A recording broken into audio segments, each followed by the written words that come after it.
हाँ जी, नमस्कार दोस्तों। स्वागत है आपका S tutor academy online platform पर। दोस्तों, हमने जो संस्था खोली है, जो चैनल जो आप लोगों के बनाया है, इसमें दोस्तों हम चाहते हैं कि सबसे पहले आप लोगों को सबसे सारे सब्जेक्ट मिले और कुछ कमी हो रही हमारी तरफ से, इसलिए हम चाहते हैं कि आपके इन एग्जाम्स में अधिक से अधिक आपको सफलता मिले, जिसके लिए सारी चीजें आपको टाइम पर उपलब्ध हो जाए। इसके लिए दोस्तों मैं आज आपको एक अलग जो आपने मेरे को देखा होगा संविधान पढ़ाते हुए या आपने देखा होगा हिस्ट्री पढ़ाते हुए, दोस्तों एक आज जो अपन एक नया टॉपिक चालू करेंगे, राजस्थान की कला और संस्कृति। ठीक है, राजस्थान की कला एवं संस्कृति। कला एवं संस्कृति एक ऐसा पार्ट है दोस्तों जहां से सबसे ज्यादा आपके क्वेश्चन पूछे जाते हैं राजस्थान के रेफरेंस में। और एक कला और संस्कृति वाला जो पार्ट है दोस्तों, मैं चाहता हूं कि ये आपका क्लियर हो। अच्छा, ऐसी बात नहीं, हमारे पास है फैकल्टी बहुत उपलब्ध है, लेकिन जल्दी से जल्दी ज्यादा से ज्यादा आपको मैटर उपलब्ध हो इसके लिए, और ज्यादा से ज्यादा हम चाहते हैं कि जल्द ही हमारा कोर्स शुरू। इसके लिए एक कंडीशन है दोस्तों आपके लिए कि जो आज मैं ये वीडियो कला और संस्कृति पर बनाने वाला हूं, इसको आप, मेरी रिक्वेस्ट है कि आप इसको पूरा देखें। ठीक है, पूरा देखने के बाद में आप मेरे को जो भी अगर आपको फीडबैक देना है, नेगेटिव पॉजिटिव बेझिझक, बिना किसी आप उसके शिकायत के, दोस्तों ऐसा कुछ नहीं है कि आप नेगेटिव कमेंट डालेंगे हमें बुरा लगेगा, नहीं दोस्तों। हम चाहते हैं कि उसको इंप्रूवमेंट हो। अगर कि आपकी ये क्लासे प्रॉपर रूप से रेगुलर रहे, कंटिन्यू रहे, तो जल्दी से जल्दी आपका कोर्स हो, इसलिए कि हम जल्दी से इस कोर्स को कंप्लीट करवा सके। तो कुछ टॉपिक में, कुछ टॉपिक सर अपने सब चलता रहे, जल्दी से आपको सारा कोर्स मिल जाए। अगर आपको वाकई में ये क्लास ठीक लगे तो दोस्तों लास्ट तक देखना और अपना फीडबैक नेगेटिव पॉजिटिव जो भी हो जरूर देना दोस्तों। ठीक है, अब मैं क्लास शुरू करता हूं आज के आपके। देखिए, बात करते हैं राजस्थान की कला संस्कृति। और कला संस्कृति में एक बहुत ही इंपॉर्टेंट टॉपिक आता है जिसका क्वेश्चन बनता है, और इसमें हम बच्चे बहुत ज्यादा दिक्कत होती है। ठीक है, और उसको हम आज तक नहीं समझ पाए। ठीक है, राजस्थानी बोलियां एक ऐसा इंपॉर्टेंट टॉपिक है जो आपके बहुत सारे एग्जामों में पूछा जाता है, और बच्चों को इन एग्जाम्स में इनको बड़ी दिक्कत होती है कि बोलियों को नहीं समझ पाते। तो कई का मैंने फीडबैक भी देखा है कि सर बोलियां समझ में नहीं आती है। तो दोस्तों आज मैं आपको बोलियां पढ़ाने वाला हूं, तो उम्मीद करता हूं कि ये वीडियो आप पूरा देखें।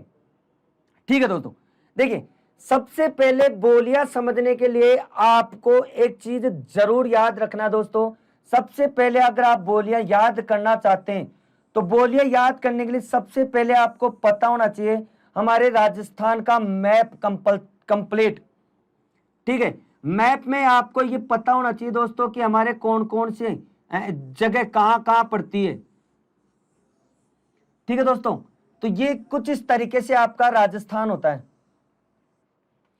ठीक है दोस्तों, ये आपका थोड़ा बहुत इसको मैं, ये आपका इस तरीके से कुछ राजस्थान का हिस्सा होता है दोस्तों, ये वाला। चलिए, अगर आपको बोलियां समझना है, बोलियों को अच्छे से याद रखना है, तो सबसे पहले आपको पता होना चाहिए कि राजस्थान में कितने जिले और कहां कहां पर फैले। तो पूरे जिले आप पहले मैप देखना, मैप को समझना, मैप में पूरी चीजें देखना, फिर उसके बाद में काम करना। ठीक है दोस्तों, सबसे पहले जैसे अपन बात करते हैं कि ये जो इलाका है आपका, यहां ये देखो, राजस्थान के बीचों बीच एक आपकी सीरीज आती है, कौन सी? अरावली। ठीक है, अरावली पर्वतमाला है। इस अरावली पर्वतमाला के एक तरफ आपका अलग प्रदेश है, दूसरी तरफ अलग प्रदेश। राजस्थान में एक इलाका सूखा होता है, दूसरा तर होता है, और वो कारण है कौन सी? ये अरावली। ये अरावली पर्वतमाला राजस्थान की लाइफ लाइन के नाम से जानी जाती है, जीवन रेखा के नाम से जानी जाती है। आज अगर राजस्थान अस्तित्व में है तो वो भी इसी अरावली के कारण है। अरावली पर्वतमाला यदि नहीं होती तो दोस्तों आपका जो राजस्थान आज पूरा डेजर्ट बन चुका होता, क्योंकि ये जो इलाका पश्चिमी राजस्थान, ये पश्चिमी राजस्थान पूरी तरह से डेजर्ट है। ठीक है, रेगिस्तान है, और ये रेगिस्तान धीरे धीरे फैल रहा है, मरुस्थलीकरण हो रहा है। लेकिन ये मरुस्थलीकरण रुक गया किसकी वजह से? इस अरावली, और इस अरावली की वजह से ही क्या यहाँ पर खूब बारिश होती है, अच्छी बारिश होती है। इसलिए ये इधर वाला इलाका बिल्कुल मैदानी क्षेत्र है, पूरी तरह से तर है, खूब पानी है, और इधर वाले में दिक्कत है। तो ये कारण है दोस्तों। तो अब देखते हैं अपन, तो बोलियों को समझने के लिए सबसे पहले तो हमें इसका इलाका पता होना चाहिए। ठीक है, ये मारवाड़ इलाका हो गया, ये मेवाड़ इलाका हो गया, हाड़ौती इलाका हो गया, मेवाती इलाका हो गया, बीच में ढूंढाड़ी इलाका हो गया। तो देखिए दोस्तों, सबसे पहले अपन बोलियों की बात कर लेते हैं। ठीक है, बोलियों की विकास की बात करें तो सबसे पहले भारत में, यहां पर हिंदुस्तान में एक सभ्यता का विकास हुआ, सिंधु सभ्यता। ठीक है, सिंधु सभ्यता के अंतर्गत बात करें दोस्तों, सिंधु सभ्यता के लोग बड़े पढ़े लिखे थे, बहुत शांति प्रिय थे, और वो भाषा जानते थे, लिखना भी जानते थे। लेकिन बदकिस्मती से आज तक हमारे इतिहासकार और लोग उस भाषा को नहीं समझ पाए, उस लिपि को नहीं समझ पाए। इसलिए कहना बड़ा मुश्किल है कि सिंधुवासी क्या जानते थे क्या।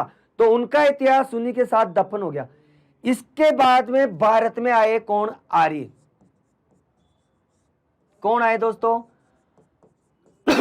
आर्य जाति भारत में आई, और इन आर्यों ने सिंधु सभ्यता के बाद में एक सभ्यता बसाई।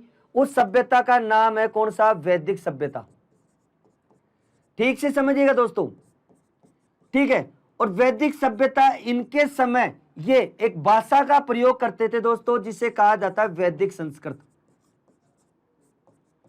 कौन सी? वैदिक संस्कृत। यानी इस वैदिक संस्कृत, यानी बात करें अपन सिंधु सभ्यता और वैदिक सभ्यता, दोनों आद्य ऐतिहासिक काल में आती है, दोनों की आज तक हमें नहीं पता। लेकिन इस वैदिक संस्कृत से क्या होता है दोस्तों? धीरे धीरे विकास, और इस वैदिक संस्कृत से जो हमारे वर्तमान संस्कृत चलती है, उस संस्कृत का विकास हो जाता है। तो कहने का मतलब, सबसे पहली भारत में भाषा आई कौन सी? संस्कृत। इससे पहले थी, लेकिन आज तक उसको नहीं पढ़ पाए, वो अलग बात है। तो वैदिक संस्कृत से उत्पत्ति होती है किसकी? संस्कृत की। ठीक है, संस्कृत चली, धीरे धीरे संस्कृत में भी परिवर्तन होता गया, लोगों में एक नई भाषा आ गई, पाली। कौन सी भाषा आ गई? पाली। ठीक है, तो और भी विकास हुआ, लोग और भी सीखने लगे। देखो, अलग अलग क्षेत्रों में लोग अलग अलग बातें बोलते हैं, अलग अलग बोलियां बोलते हैं, और धीरे धीरे उनमें क्या होते हैं? शब्द मिक्स हो जाते हैं। जैसे शब्द मिक्स हो जाते हैं, मैंने कहा शब्द मिक्स मतलब एक हिंदी बोल रहा हूं और एक इंग्लिश बोल रहा हूं, हमें पता ही नहीं चलता कि भाषा कब बदल जाती है। तो धीरे धीरे क्या कि कई देशी विदेशी शब्दों का आपस में तालमेल हो जाता है, तो भाषाएं थोड़ी सी बदल जाती है, बोलियां। तो भाषा आई कौन सी? पाली। पाली के बाद में भाषा का विकास हुआ, वो हुआ प्राकृत। कौन सी भाषा का वो विकास हुआ दोस्तों? प्राकृत भाषा। समझ में आ रही है यहाँ पे? यानी आर्य आए, आर्यों के साथ सभ्यता बसी, वैदिक सभ्यता। संस्कृत, इन्होंने कौन सी भाषा? वैदिक संस्कृति। वैदिक संस्कृत को नहीं पढ़ पाए, फिर आती है आपकी कौन सी? संस्कृत। इसी का रूप बनी संस्कृत भाषा, फिर इससे बनी पाली, इससे बनी कौन सी? प्राकृत। अब देखिए दोस्तों, ये प्राकृत जो भाषा थी, ये धीरे धीरे आम पब्लिक के उसमें आ गई, क्षेत्र में बोलने में आ गई। दोस्तों इसको थोड़ा सा मिटा देते हैं आगे इसको समझने के लिए। देखो हुआ क्या, धीरे धीरे आसपास के भारत में कई जगह इस प्राकृत को बोला जाने लगा। जैसे यहां देखते दोस्तों अपन भारत, थोड़ा सा भारत का नक्शे पर चर्चा कर लेते थोड़ी सी। जैसे ये भारत है आपका, ठीक है, ये इस तरीके से भारत है दोस्तों आपका, ठीक है। तो यहां ये मान लो कि अपने जो भारत है, इस भारत में ये सभ्यता है सिंधु। ये नदी आती है कौन सी? सिंधु, ठीक है। और सिंधु नदी के पहले सिंधु सभ्यता थी, फिर धीरे धीरे यहां एक नदी और थी, गंगा, ठीक है। तो यानी अब आर्यों ने अपनी सभ्यता बसा ली, यहां तक गंगा तक पहुंच गए, ठीक है दोस्तों। अब क्या हुआ कि ये जो प्राकृत भाषा है अलग अलग क्षेत्रों में अलग अलग बोली जाने लगी। जैसे यहां की बात करें तो इधर महान साम्राज्य था मगध, इधर के लोग बोलने लगे मागधी प्राकृत, ठीक है। यहां जो प्राकृत भाषा बोली जाने लगी इस वाले क्षेत्र में, इसे कहा गया कौन सी? मागधी प्राकृत, ठीक है। इसके बाद में जैसे यहां एक इलाका आ जाता है आपका सोरसेन। कौन सा आ जाता है? सोरसेन। तो सोरसेन यानी यहां जो भाषा बोली जाती थी वो हो गई कौन सी? सोरसेनी प्राकृत। समझ रहे दोस्तों, धीरे धीरे भाषा का रूप बदला। इस प्राकृत को इधर मागध की साइड बोला गया तो मागधी प्राकृत, इधर आपके सोरसेन की तरफ बोला गया तो सोरसेनी प्राकृत। और ऐसे ही जैसे मान लो यह महाराष्ट्र है, ठीक है, तो यह महाराष्ट्री प्राकृत, मतलब कहने का मतलब अलग अलग इलाकों में इसका क्या हुआ? बोलना शुरू हो गया। बात करते हैं अपने राजस्थान की, तो राजस्थान है ये यहां पर, ठीक है, इस इलाके को राजस्थान के नाम से जाना जाता है। ये इस राजस्थानी इलाके में जो प्राकृत बोली जाती थी वो थी कौन सी? सोरसेनी प्राकृत। तो दोस्तों राजस्थानी भाषा का यदि आज जो राजस्थान में बोली जाती है उसका उद्भव किससे होगा? मागधी से होगा, महाराष्ट्री से होगा, सोरसेनी से होगा? डेफिनेट, अगर इस इलाके में ये बोली जा रही है तो 100% यानी हमारी भाषा का उद्भव कहां से होगा? सोरसेनी से। क्लियर दोस्तों यहां तक? चलिए, मतलब इस राजस्थान में सोरसेनी प्राकृत आई। अब देखो ये जो सोरसेनी प्राकृत है, धीरे धीरे इसका भी क्या हुआ? रूप बदला। और ये सोरसेनी जो प्राकृत थी ये बदली किसमें? अपभ्रंश में। अब आप कहोगे सर ये अपभ्रंश क्या होता है? तो अपभ्रंश क्या होता है बेटा? अपभ्रंश का मतलब होता है कि जब इसमें और देसी विदेशी भाषाओं का सम्मिश्रण हो जाता है और देसी विदेशी भाषाएं आपस में मिल करके जो परिवर्तित भाषा होती है, जो रूपांतरित भाषा होती है, या उसका बदला हुआ जो रूप होता है वो कहलाता है अपभ्रंश। समझ में आ गई? यानी देसी विदेशी भाषाओं का समूह कह सकते हैं। देसी और विदेशी भाषाओं का क्या हो गया दोस्तों? मिश्रण। क्या कहलाया? देसी विदेशी भाषाओं का मिश्रण, वो कहलाया आपका कौन सा? सोरसेनी प्राकृत। समझ में आई दोस्तों यहां तक आपके बात क्लियर? अब देखो इस सोरसेनी प्राकृत से कुछ अपभ्रंश निकले, ठीक है, और वो अपभ्रंश निकले कौन से? जैसे एक निकला गुर्जरी अपभ्रंश। कौन सा निकला? गुर्जरी अपभ्रंश निकला। एक निकला आपके सोरसेनी अपभ्रंश,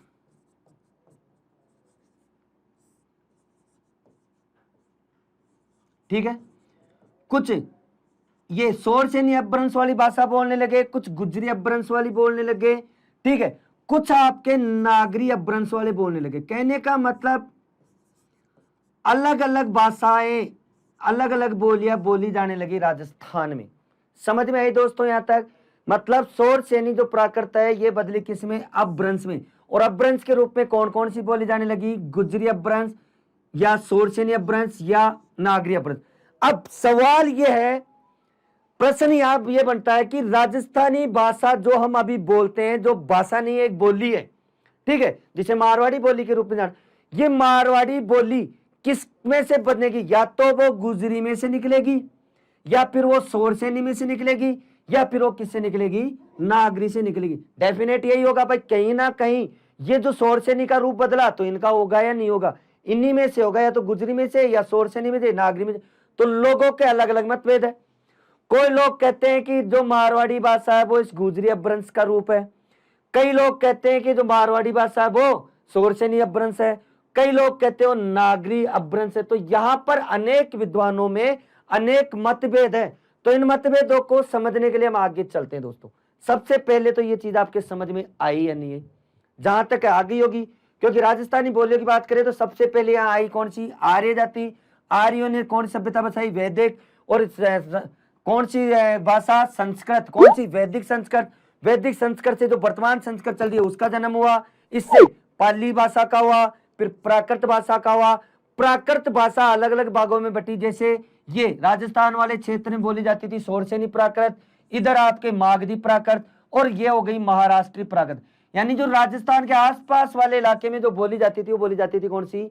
सोरसेनी प्राकृत। तो सोरसेनी प्राकृत का भी रूप बदला, अपभ्रंश में हुआ। मतलब जो कई देशी विदेशी यहां लोग आते रहे, जाते रहे, और उनका हमने बहुत कुछ चीजें उनसे लेन देन करें, हम उनसे व्यापार भी करें, उनसे चीजों का आदान प्रदान भी किया, चीजों के साथ साथ हमने भाषा का भी आदान प्रदान किया। आज भारत में नहीं, पूरे वर्ल्ड में इंग्लिश बोली जाती है, जबकि इंग्लिश कहां बोली जाती थी आपको पता है, यूरोप में, ठीक है, और वो भी अंग्रेजों के द्वारा। आज पूरे वर्ल्ड में इंग्लिश चल रही है, ठीक है। तो इस तरीके से क्या भाषाएं बदलती गई। तो अपभ्रंश के रूप में भाषाओं का विकास हुआ तीन, एक गुर्जरी अपभ्रंश, एक शोरसेनी अपभ्रंश और एक नागरी अपभ्रंश। अब कहीं ना कहीं राजस्थानी जो वर्तमान जो मारवाड़ी भाषा है या राजस्थानी भाषा है, वो कहीं ना कहीं या तो इसका रही होगी या इसका। तो किसका रही, आगे देखते हैं दोस्तों। चलिए अब देखिए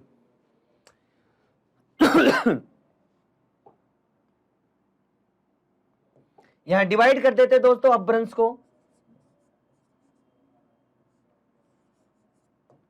ठीक है। कौन सी अपभ्रंश, यहां वो भी लिख देते अपने।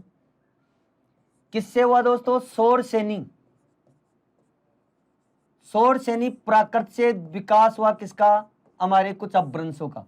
और अपभ्रंशों में कौन सी, इधर लिख देते अपन, कौन सी, गुजरी अपभ्रंश। यहां लिख देते अपन कौन सी, शोरसेनी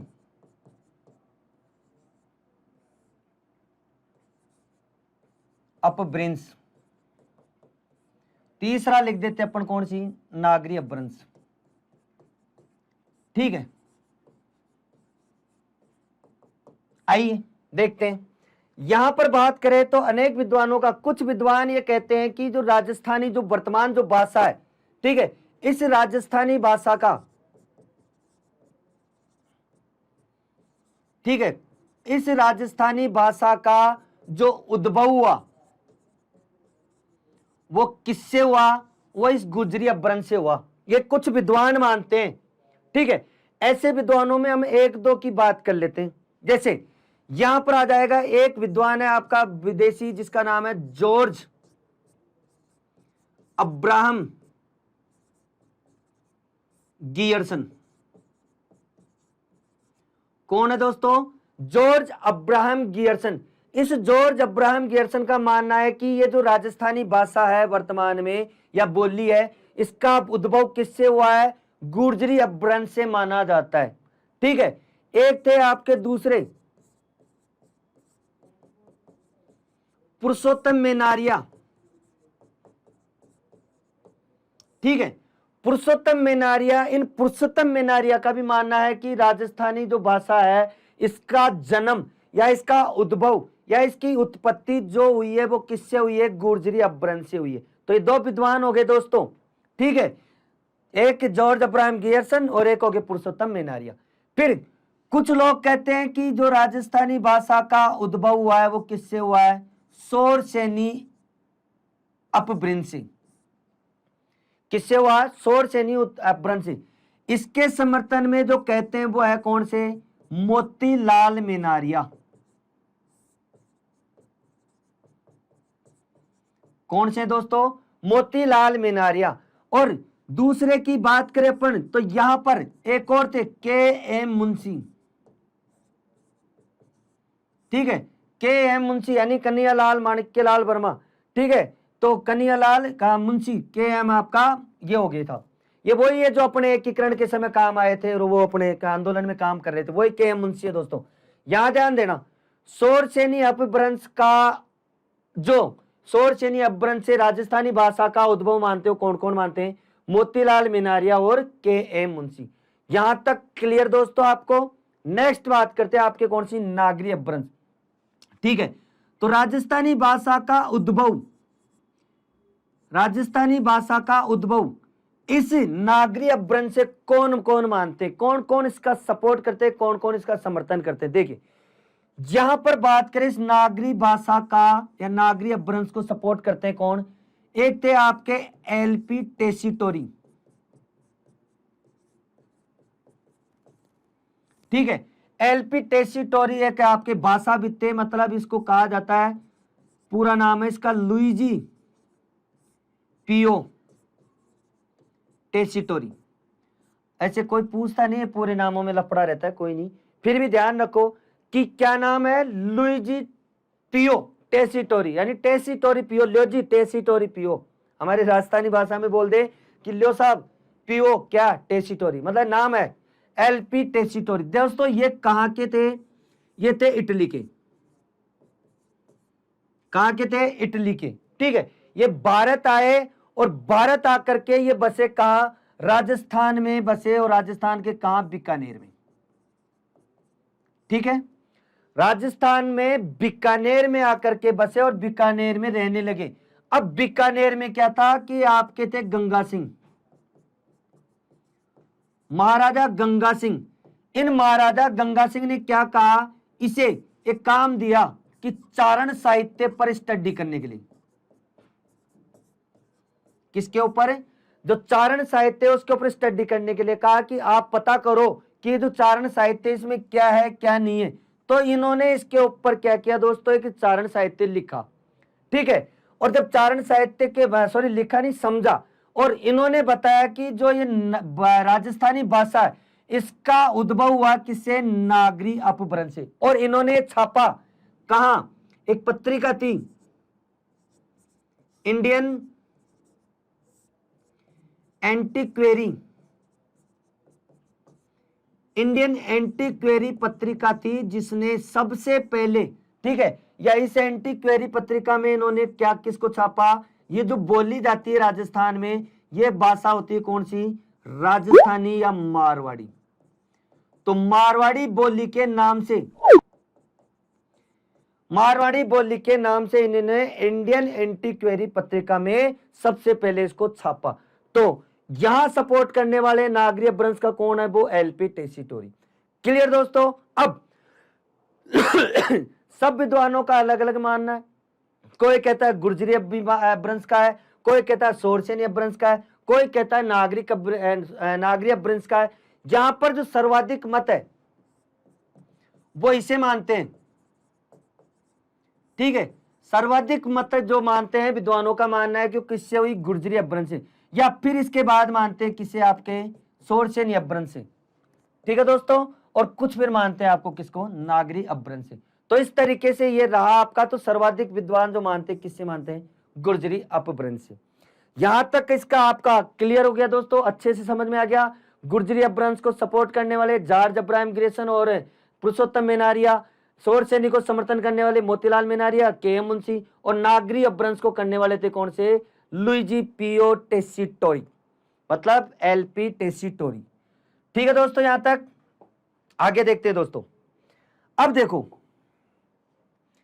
यहां पर बात करें अपन कुछ आगे की ओर। अब देखो सबसे पहले इस राजस्थानी भाषा का कहां कहां उल्लेख मिलता है, कई ऐतिहासिक ग्रंथ अपने पहले के,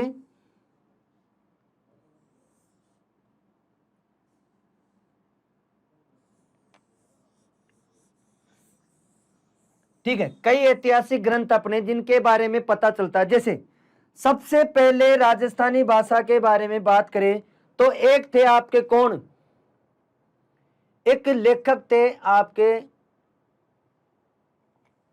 सबसे पहले देखो ये पड़ता है आपका जालोर, यहां आपका एक इलाका पड़ता है कौन सा, जालोर, ये सिरोही और सिरोही के पास में जालोर,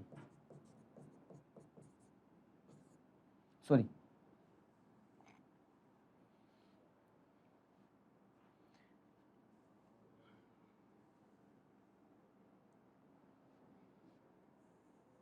ठीक है, जालोर।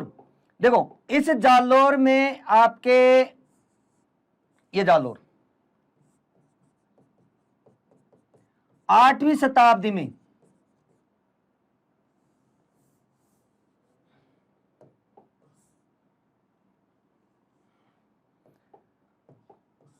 आठवीं शताब्दी में यहां पर एक विद्वान थे,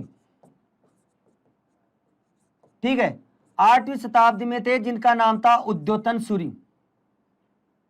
क्या नाम था दोस्तों, उद्योतन सूरी, या अद्योतन सूरी भी कह देते हैं इनको, कोई दिक्कत नहीं है, जो भी समझो आप, अद्योतन या उद्योतन, इस नाम से एक विद्वान थे। ठीक है, इन्होंने एक ग्रंथ लिखा था दोस्तों, ग्रंथ का नाम था कुवलय माला। कब, 8वीं शताब्दी, या अपन एग्जैक्ट बात करें 778 ईस्वी के समथिंग। ठीक है, 778 ईस्वी के समथिंग जो आपके अद्योतन सूरी थे, इन अद्योतन सूरी ने क्या किया दोस्तों, एक ग्रंथ लिखा, कौन सा, कुवलय माला। मतलब किसके समय, देखो इस समय प्रतिहारों का राजा था, एक प्रतिहार राजा था जिसका नाम था वत्सराज, ये इसके दरबार में कवि थे। ठीक है, तो वत्सराज के समय 778 या 8वीं शताब्दी में अद्योतन सूरी ने एक ग्रंथ लिखा जिसका नाम था कुवलय माला। इस कुवलय माला में सबसे पहले इन्होंने राजस्थानी भाषा को नाम दिया क्या, मरु भाषा। कि इस इलाके में जो भाषा बोली जाती है वो बोली जाती है कौन सी, मरु भाषा। तो सबसे पहले अपनी इस राजस्थानी भाषा का उल्लेख मिलता है किसमें, अद्योतन सूरी की कुवलय माला में, किस नाम से, मरु भाषा के नाम से। अब इसके साथ साथ और देख लेते दो चार। तो सबसे पहले तो ये हो गया, देखिए फिर आती है 12वीं शताब्दी। ठीक है, इस 12वीं शताब्दी में आपके दो ग्रंथ लिखे, ठीक है, वो थे आपके कौन से, एक तो थे सालीभद्र बाहु के द्वारा, चलो ग्रंथ लिख देते पहले, बर्तेश्वर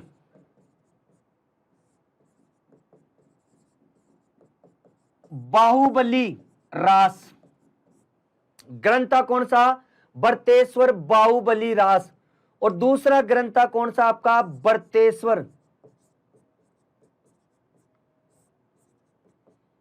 बर्तेश्वर बाहुबली घोर, ये दो ग्रंथ थे दोस्तों। ठीक है, अब इन दोनों ग्रंथों के रचनाकार कौन थे, बर्तेश्वर बाहुबली के थे आपके कौन से, ठीक है, और इसके आपके थे कौन से, तो इसके थे आपके कौन, सालीभद्र सूरी, कौन से थे, सालीभद्र सूरी। और इसके थे आपके वज्रसेन सूरी। ठीक है, दोनों ग्रंथों का हुआ, एक आपका कौन सा, बर्तेश्वर बाहुबली रास, एक बर्तेश्वर बाहुबली घोर। यानी इसके रचयिता कौन थे, सालीभद्र सूरी, और इसके रचयिता थे कौन है, वज्रसेन सूरी। दोनों ने क्या कहा, इन दोनों ग्रंथों में जो राजस्थान में बोली बोली जाती थी, उस राजस्थानी बोली को इन्होंने बताया कौन सी, मारवाड़ी बोली के नाम से। कौन सी, कि इस इलाके में मारवाड़ी बोली बोली जाती है। तो ये दोनों थे आपके कौन, सालीभद्र सूरी और वज्रसेन सूरी। अच्छा, ये बर्तेश्वर बाहुबली की बात करें तो ये आपके जो जैन धर्म के प्रथम तीर्थंकर थे ना, कौन, ऋषभदेव, इस ऋषभदेव जी के बेटे थे बर्तेश्वर और बाहुबली। मतलब जब इनकी मृत्यु हो जाती है तो इनकी मृत्यु को लेकर के, मृत्यु के बाद में उत्तराधिकारी को लेकर के दोनों में झगड़ा हो जाता है, बर्तेश्वर और बाहुबली में। तो उसके बारे में लिखा गया है इनमें। ठीक है, तो जो भी है उससे अपने को लेना देना नहीं, अपनी बात होती है कि सबसे पहले यानी या तो होती है राजस्थानी भाषा का उल्लेख कहा, कुवलय माला में, और फिर होता है कहा आपके, ये आपके दो ग्रंथों, बर्तेश्वर बाहुबली और इसके समय। ठीक है दोस्तों, फिर आगे देखो, अब भारत में दूसरा जो काल आया वो आया मुगलों का। कौन सा आया, मुगलों के समय। अब मुगलों के समय, मुगलों के समय दो विद्वानों के ग्रंथ मिलते हैं हमें। ठीक है, एक मिलता है आपका अबुल फजल, ठीक है, और एक मिलता है आपको कुशललाभ। ठीक है, कुशललाभ नाम का एक इतिहासकार था, कुशललाभ, ये इस तरीके। ठीक है, अबुल फजल और कुशललाभ दोनों ने क्या किया, एक एक ग्रंथ लिखे। अबुल फजल ने लिखी कौन सी, आईने अकबरी, यानी अकबरनामा भी कहा जाता है इसे, अकबरनामा। यह ग्रंथ लिखा किसने, अबुल फजल ने। कुशललाभ ने लिखा आपके कौन सी, पिंगल शिरोमणि। कौन सी लिखी दोस्तों, पिंगल शिरोमणि। यानी अबुल फजल के द्वारा जो मुगलों के समय लिखी आईने अकबरी और कुशललाभ के द्वारा लिखी पिंगल शिरोमणि। इस पिंगल शिरोमणि और इस आईने अकबरी में भी मिलता है किसका उल्लेख, मारवाड़ी भाषा का। ठीक है, मारवाड़ी बोली के नाम से इसका क्या किया गया, उल्लेख किया गया। तो ये आपके हो गया क्या, हमारे राजस्थानी भाषा का विकास। ठीक है, यहां लिख देते हैं थोड़ा सा।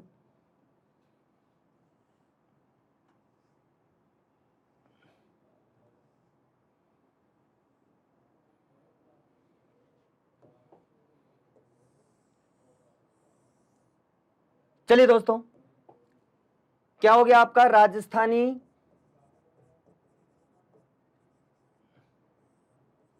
भाषा का विकास। ठीक है, ऐतिहासिक विकास की बात हो गई है अपनी सारी। ठीक है, यहां पे तो क्लियर समझ में आ गया दोस्तों यहां पे कि सबसे पहले राजस्थानी भाषा की बात करें तो कहां उल्लेख मिलता है, प्रतिहार शासकता वत्सराज, कब, 8वीं शताब्दी में। और इसके समय एक कवि हुए कौन से आपके, उद्योतन सूरी। उद्योतन सूरी ने ग्रंथ लिखा कौन सा, कुवलयमाला, कब, 778 में। और इसमें मिलता है कहां का, राजस्थानी भाषा का उल्लेख किस नाम से, मरु भाषा के नाम से मिलता है। ठीक है, इनके बाद में बात करें तो दो इतिहास, दो अपने लेखक हुए, दो आपके कवि हुए, भरतेश्वर बाहुबली, सॉरी शालीभद्र सुरी और वज्रसेन सुरी, दोनों ने ग्रंथ लिखे। शालीभद्र ने लिखा भरतेश्वर बाहुबली और वज्रसेन ने लिखा भरतेश्वर बाहुबली गौर और उन्होंने रास, ये दो ही अंतर है बस। इन्होंने भी मारवाड़ी बोली का उल्लेख किया इस ग्रंथ में। मुगलों के समय अबुल फजल जिसने लिखी कौन सी, आयने अकबरी, अकबरनामा, जिसमें भी उल्लेख है किसका, मारवाड़ी बोली का। कुशललाभ ने लिखी थी पिंगल शिरोमणि, जिसमें भी उल्लेख है किसका, मारवाड़ी बोली का। तो ये कुछ ऐतिहासिक विकास हो गया दोस्तों इसका। ठीक है, अब देखो यदि अपन बात करें तो इस राजस्थानी भाषा का इतिहास देखो, जैसे सबसे पहले 11वीं से 13वीं शताब्दी, यानी 11वीं से 13वीं शताब्दी जो काल रहा वो रहा राजस्थान में किसका, गुर्जरी अपभ्रंश का। किसका रहा, गुर्जरी अपभ्रंश का, क्योंकि राजस्थानी भाषा का जो उद्भव माना जाता है किसका, गुर्जरी अपभ्रंश का। तो गुर्जरी अपभ्रंश का काल रहा 11 से 13वीं शताब्दी। ठीक है, अभी जो बात करें अपनी इस मारवाड़ी भाषा का तो इसकी प्राचीन जो राजस्थानी भाषा थी, यानी प्राचीन जो मारवाड़ी भाषा थी, इसका काल रहा दोस्तों आपके कहां से, 13 से 16वीं शताब्दी। कौन सा रहा, 13वीं से 16वीं सदी तक इसका काल रहा। बात करें आधुनिक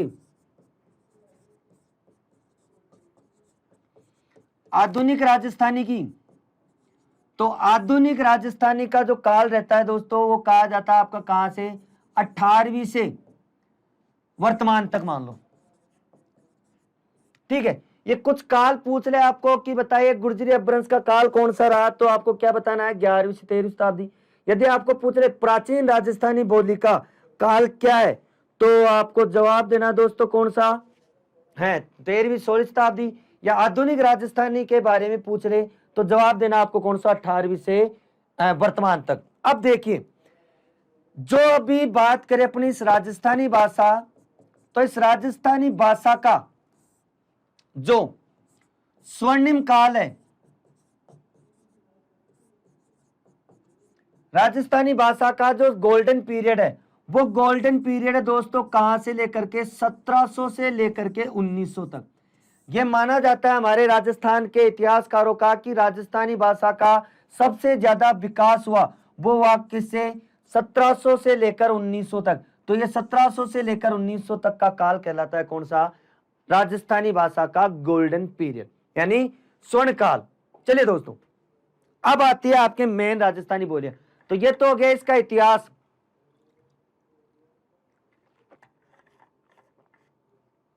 चलिए दोस्तों, अच्छा चलो फिर ज्यादा हो जाएगी दोस्तों। अब बात यह है कि अगर आपने आज ये पूरा वीडियो देखा है, ठीक है, इस पूरा वीडियो को यदि आपके समझ में आया है, अच्छा लगा है, तो आप मेरे को दोस्तों कमेंट करके बताएं। अगर आपकी ज्यादा डिमांड होगी तो मैं आपको ये राजस्थानी की जो कल्चर है, कला और संस्कृति है, वो भी मैं आपको जल्दी से जल्द करा दूंगा। लेकिन इसके लिए मैं आपसे कह रहा हूं कि जबरदस्ती नहीं है, जो भी आपके पॉइंट होंगे नेगेटिव पॉजिटिव मैं एक्सेप्ट करने के लिए तैयार हूं। यदि आप कहेंगे आगे चलाने के लिए तो ही हम कंटिन्यू करेंगे। तो बोलियों का अब जो मेन है, मेन जो पार्ट 2 है बोलियों का, वो पार्ट 2 रिलीज करेंगे दोस्तों, यदि आप कहेंगे, क्योंकि अभी तो सिर्फ अपनी बोलियों का विकास हुआ है, भाषा का सिर्फ ज्ञान हुआ है, उसकी उत्पत्ति हुई है। अगर बोलियों का आप चाहते हैं कि अब आगे का जो मिले, तो वो मिलेगा आपको पार्ट 2, और पार्ट 2 में तभी ही होगा जब आप लोग इसके ऊपर मुझे कमेंट देंगे पॉजिटिव, ठीक है। नेगेटिव पॉजिटिव जो भी होगा वो देख करके मैं आपको आगे की क्लास शेयर करूंगा। चलिए दोस्तों, बहुत बहुत धन्यवाद।